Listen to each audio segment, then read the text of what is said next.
စီးလက်ဆက်ရထားမကောင်းမှုထင်လို့နောက်ရထားတစ်စီးပြောင်းစီခြင်းကို့ခီးဆုံးဒီခေါ်ဆောင်သွားမယ်ရထားကြီးတော့ဖြစ်ဖို့လိုတယ်နားလက်ဆက်အကိုင်းမကောင်းမှုထင်လို့နောက်ကိုင်းအစ်ပြောင်းနားခြင်းတဲ့အခါကို့အတွက်တီးတန့်နားခွင့်ပြုတဲ့တစ်ပင်ကြီးဖြစ်ဖို့လိုတယ်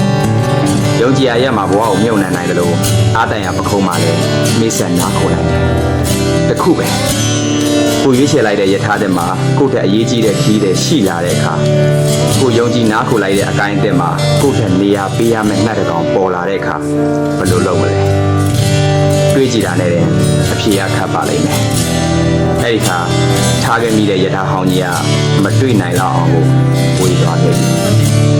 ခုစုမြစ်ခြင်းတဲ့အဟောင်းဟာတစ်ချိန်ကအထင်ကြီးရတဲ့အသစ်ဆန်းဖြစ်တယ်လို့အခုအထင်ကြီးနေတဲ့အသစ်ဆန်းဟာလည်းတစ်ချိန်ရောက်ရင်အဟောင်းဖြစ်သွားအောင်ပါပဲ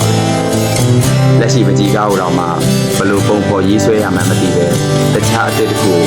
ထပ်မံပုံဖော်ဖို့ဆိုတာယူမိုက်တဲ့အတွေ့ပါ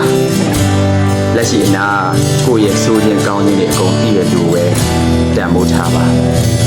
ငပြင်းထက်ငစိမ်းရတော့ကိုမချိုးနိုင်ပါဘူး